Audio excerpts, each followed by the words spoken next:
Olá, nesse vídeo retrataremos a obra sociológica de Gilberto Freire, um autor brasileiro que muito contribuiu do ponto de vista da sua trajetória intelectual na área da sociologia, da história também, para o desenvolvimento, inclusive, de um pensamento sociológico brasileiro, né? Gilberto Freire inova nos anos 30, dentre outras coisas, né, ao escrever sobre a formação do Brasil, certo? E ele escreve sobre a formação brasileira de um ponto de vista cultural, né? Ele foi influenciado, dentre outras coisas, pelo intelectual Franz Boas, né? Nesse sentido, Gilberto Freire inova, supera um paradigma interpretativo do Brasil que era um paradigma racial, embasado em perspectivas raciais. Um paradigma muito presente, pelo menos até a década de 1920, certo? Do ponto de vista metodológico, portanto, o Freire ele introduz, né, pesquisas de campo, notadamente etnográficas, para fazer suas pesquisas, levando em consideração aspectos do cotidiano dos brasileiros, certo? Então, ele se utiliza de muitas fontes consideradas até então fontes, entre aspas, banais, como a questão da culinária, a questão da arquitetura, a questão, inclusive, das impressões sensoriais, né? Cheiros, cores, formatos, sensações, que ele retira do cotidiano social para poder construir as suas impressões sociológicas. Cabe ressaltar aqui que Gilberto Freire, em 1933, escreve Casagrande e Senzala, uma obra fundamental da sociologia brasileira e latino-americana, e nessa obra ele retrata a questão da formação da sociedade patriarcal brasileira, né? Ou seja, nessa obra o Freire apresenta, dentre outras coisas, o chamado mito, daquilo que foi conhecido como mito da democracia racial, né? Ou seja, o fato de que o Brasil, dentre outros países que também foram colonizados, que também receberam negros da África, dentre esses outros países, o Brasil representaria, né, uma realidade sui generis, no sentido sui generis, no sentido de que aqui haveria uma proximidade, inclusive numérica, entre brancos, europeus, indígenas e negros vindos da África, numa proporção mais equilibrada, né, em se relacionarmos com outros países como os Estados Unidos, por exemplo, que também recebeu escravos da África, mas numa proporção muito menor do que a brasileira. Este equilíbrio, entre aspas, né, étnico, racial, aqui vigente, desde a chegada do homem branco, do colonizador, entre brancos, indígenas e negros, teria redundado numa perspectiva freiriana, que ficou conhecida como essa da democracia racial, que permitiria ao Brasil, e isso é uma hipótese de Gilberto Freire, que permitiria ao Brasil, diferentemente de outros países, desenvolver no futuro, quem sabe, a tal da democracia racial, ou uma forma de convívio entre essas diferentes etnias e grupos de forma mais equilibrada, né? Um tema bastante controverso, e inclusive Gilberto Freire foi muito criticado por desenvolver essa perspectiva. Eu aqui nesse vídeo estou apresentando, então, de forma conjunta com a obra freiriana, esta que foi uma das perspectivas desenvolvida pelo Freire, inclusive enquanto uma hipótese, certo? Interessante ser levado em consideração, mas claro, precisamos retratar aqui toda a crítica que foi feita dessa perspectiva, né? De todo modo, em Casagrande e Senzala, o Freire faz um estudo em que ele separa a raça de cultura, herança cultural de herança étnica, né? Nesse sentido, conceitos como de luso-tropicalismo, que aparecem no primeiro capítulo deste livro, Casagrande e Senzala, surge toda uma leitura da sociedade tropical, né, colonizada por portugueses, de estrutura agrária, escravocrata, né, e embasada numa técnica de exploração econômica, justamente, então, por sobre índios e negros, embasada nessa perspectiva escravocrata. Então, nós temos aí temas fortes, né, que são trabalhados a partir de Casagrande e Senzala, em Gilberto Freire, como o tema da democracia racial, que eu coloquei há pouco tempo aqui como uma hipótese, né, o tema da consolidação do bloco agrário, né, e industrial, começa a ser discutida a partir de então, na primeira metade do século XX, sendo as sociedades latino-americanas então caracterizadas por esse bloco agrário, agrícola, né, voltado para esse elemento que a gente chama na economia de uma economia agrária, né, diferentemente dos países tais como os europeus mais desenvolvidos, embasados em tecnologia, né, em industrialização, justamente a partir da Revolução Industrial. Também aparece na obra do Freire o tema da consolidação da sociologia no Brasil, que começa a se desenvolver justamente a partir das suas obras, ao trocar essa perspectiva que adivinha muito do campo, inclusive da própria medicina, né, que lidava muito com a questão de raças e talvez de uma própria antropologia física ligada muito à questão de raças. O Gilberto Freire começa a desenvolver, e por isso uma perspectiva sociológica que discute então a construção do Brasil, a formação brasileira, do ponto de vista da cultura, das diferentes culturas, etnias, brancos, indígenas e negros, que passam a conviver aqui a partir da chegada do colonizador europeu. Além disso, na obra Casagrande Senzala, nós temos uma continuidade da produção freiriana, né? Nós temos uma trilogia que talvez seja mais importante, que compõe as mais importantes obras de Gilberto Freire, que compõe então a Casagrande Senzala, Sobrados e Mucambos e Ordem e Progresso, que procuram consolidar uma abordagem intelectual sociológica, né, a respeito de diferentes momentos históricos da sociabilidade brasileira. Casagrande Senzala, por exemplo, se reporta ao período colonial, Sobrados e Mucambos se reporta ao período imperial, mais precisamente ao século XIX, e Ordem e Progresso se refere à Primeira República, né, até 1930. Então, cabe salientar que os autores da década de 20, né, até a década de 20, 1920, se perguntavam muito no Brasil: com o povo que temos aqui, miscigenado, que instituições políticas nós podemos ter? Né? Ou seja, havia uma leitura, como eu disse há pouco tempo, muito voltada para o aspecto da raça, dizendo que essa miscigenação presente em países como o Brasil impediria o desenvolvimento mais harmônico do Brasil, que mesmo que nós instituíssemos, que nós produzíssemos instituições extremamente evoluídas, né, extremamente desenvolvidas, bem acabadas, com a miscigenação presente no Brasil seria impossível consolidar um processo civilizatório que acabasse redundando numa evolução, num desenvolvimento mais preciso dessa sociedade. O Gilberto Freire, dentre outras coisas, contesta essas alegações, né, referidas à questão da miscigenação, que viam de forma pejorativa, negativa, a questão da miscigenação, e talvez por isso ele construa essa perspectiva sociológica embasada nesse caldo, né, desse caldeamento cultural, e que ele passa ou tenta passar uma leitura de que esse caldo cultural então serviria como elemento positivo da produção da própria sociabilidade brasileira e da cultura brasileira, do povo brasileiro, e não negativo.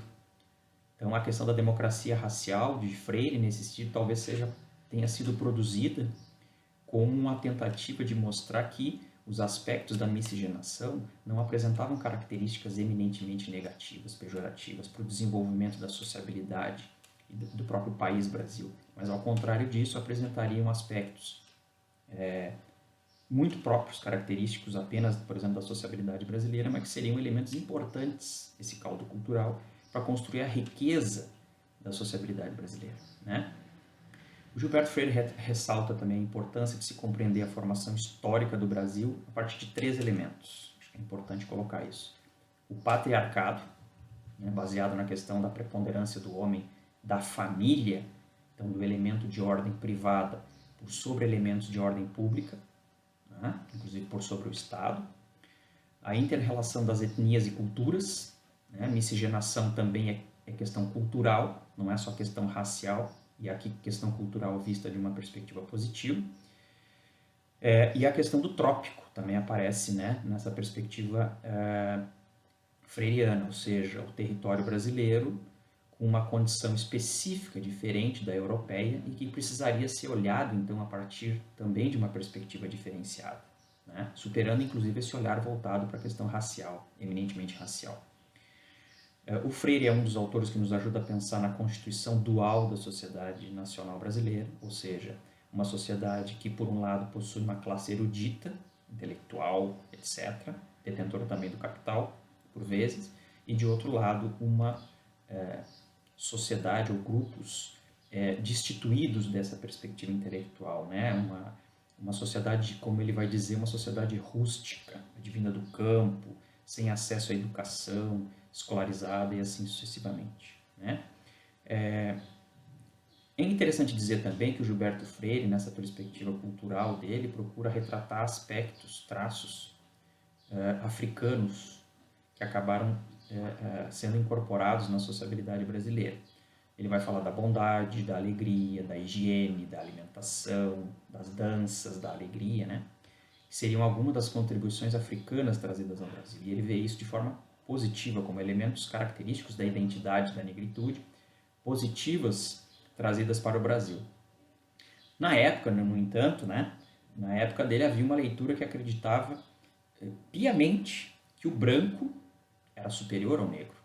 Por isso, dentre outras coisas, se aceitava na época, em grande medida, a ocorrência da própria escravidão, né, tomada como um elemento natural, digamos assim, na época, por conta do fato de que a raça branca seria superior e ela teria o direito, portanto, de civilizar ou de se utilizar das outras raças consideradas inferiores. Então, o Gilberto Freire, na sua perspectiva cultural, ele confronta toda essa leitura, né? Outra questão também que aparece na obra de Freire é a questão justamente dessa, né, principalmente a partir da abolição da escravatura, toda uma discussão que começa a surgir de como então desenvolver o Brasil a partir desse processo de miscigenação, certo? Ao mesmo tempo que então isso é tratado por uma leitura científica, entre aspas, né, acerca da superioridade racial branca, que mantém o negro e o indígena como inferior, né? Embora nesse segundo momento, agora o momento da consolidação do Estado-nação brasileiro, do ponto de vista jurídico, formal, todos tenham igualdade de direitos, né? Mas isso apenas do ponto de vista formal, né? Autores como Oliveira Viana, por exemplo, né, fazem uma associação entre a evolução das raças, a sociedade e as instituições políticas. É um dos autores que entende que não se poderia desenvolver uma sociedade mais evoluída e muito menos instituições, então, políticas mais bem consolidadas, se tivéssemos uma realidade miscigenada. Precisaríamos ter uma arianização, um branqueamento da sociedade, porque a partir disso, então, poderíamos ter aí a possibilidade real, institucional, social, política, para efetivamente o desenvolvimento de um determinado país. O Brasil acabava entrando nessa perspectiva. Então, esse tipo de leitura, é preciso dizer isso, porque talvez hoje, para muitos, isso não esteja muito claro, mas até a década de 20, 30 do século 20, isso era uma leitura predominante. Gilberto Freire, então, inaugura um outro tipo de leitura, mais sociológica, mais cultural, do ponto de vista de olhar, inclusive, para essa formação da sociedade brasileira a partir dessa miscigenação, né? Então, os discursos da década de 20 e 30 do século 20, né, eles se dão em volta da crise das oligarquias e da República Café com Leite, que até então dominava o cenário político e econômico brasileiro, né, o chamado Pacto Oligárquico, e passam a discutir, então, esse momento, que é o momento da efervescência da construção de uma nação única, o Estado-nação, né, unificado brasileiro, como que isso poderia ser gestado nesse sentido, né? Então, a discussão de Gilberto Freire é uma discussão que participa desse momento histórico, né?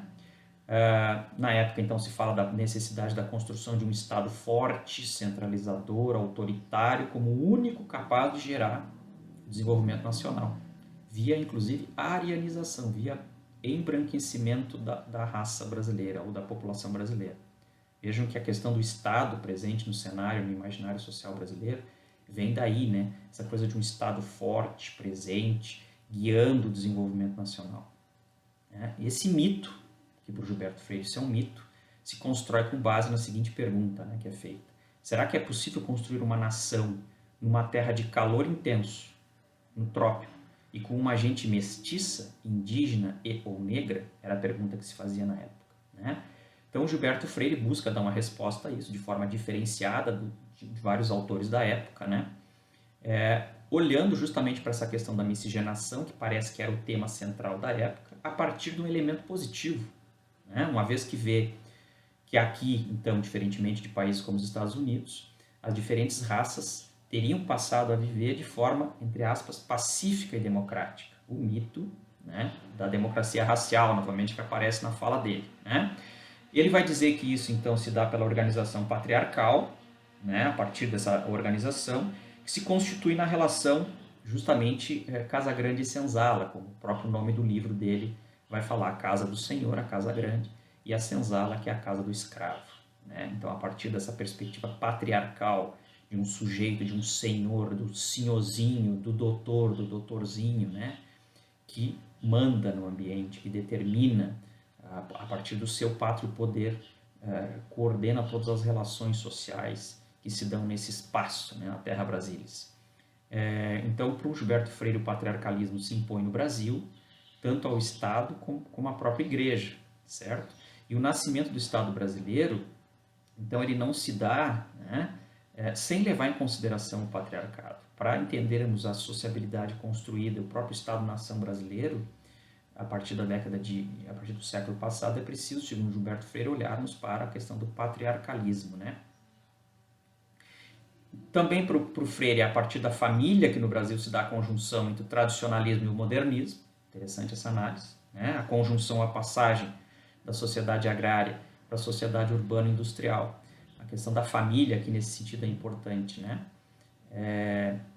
E que me parece que tem perdurado nas leituras sociológicas feitas por autores, inclusive do próprio contemporâneo, essa perspectiva que nos faz sempre olhar para o fato de que no Brasil a instância privada, no caso, por exemplo, a própria família, sempre teve uma inter-relação muito precisa, muito próxima com a esfera pública, né, com o Estado, com outras instituições. Sempre é uma imbricação desses dois elementos aqui que nos teriam impedido, de um certo modo, de fazer a devida distinção entre a esfera pública e a esfera privada, né?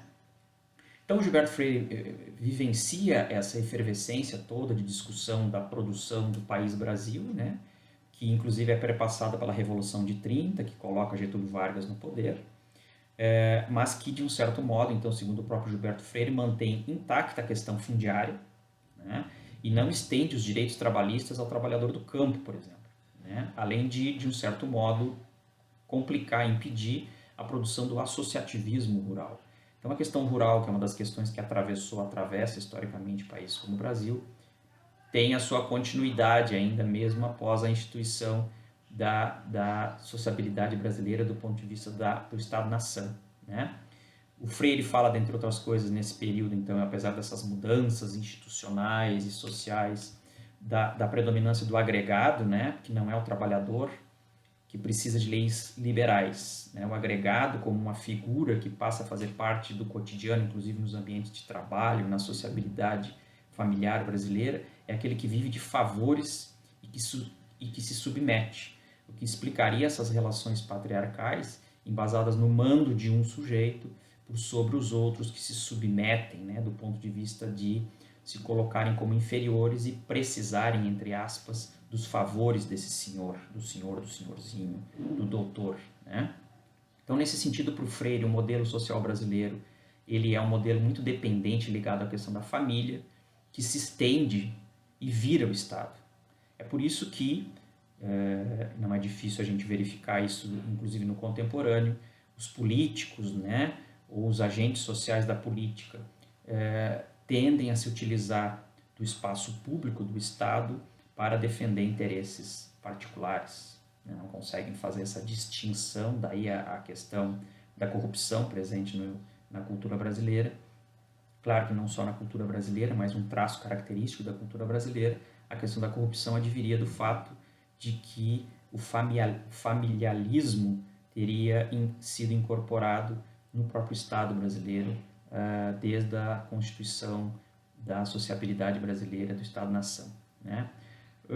É preciso dizer, então, encerrando esse vídeo, para que não fique muito extenso, que outros autores, né, inclusive contemporâneos de Gilberto Freire, como o próprio Sérgio Buarque de Holanda, fazem uma crítica a essa leitura do Gilberto Freire, do ponto de vista da democracia racial, principalmente, porque vai dizer que ele não teria feito a distinção necessária, né, entre a questão da diversidade e da desigualdade, ou, melhor dizendo, que ele teria confundido a questão da desigualdade entre brancos, negros e indígenas, que se impôs no Brasil desde a chegada do colonizador branco, que Gilberto Freire teria confundido essa questão da desigualdade e que o tema a ser tratado, segundo Sérgio Buarque de Holanda, seria o tema da desigualdade em países como o Brasil, um tema sociológico, que Freire teria substituído o tema da desigualdade pelo tema da diversidade cultural, de um certo modo, então, maquiando as formas de violência, etc., que teriam perdurado na sociabilidade brasileira, né?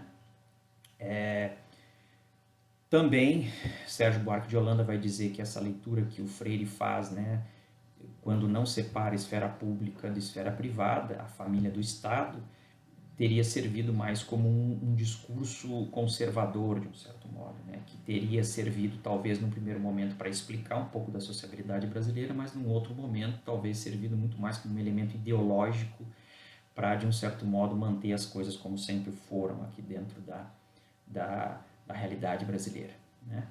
Independente dessas críticas, que é importante que eu acho que coloquemos algumas, pelo menos aqui, de um autor tão importante quanto o Gilberto Freire, que foi Sérgio Buarque de Holanda, é preciso dizer que, independente disso, a sociologia brasileira deve a Gilberto Freire, né, a sua formação, a sua formatação profissional da sua sociologia, porque ele é um dos autores que muda a análise jurídica, institucional, predominante na sua época, e racial, por uma perspectiva sociológica que passa a analisar a cultura e o social.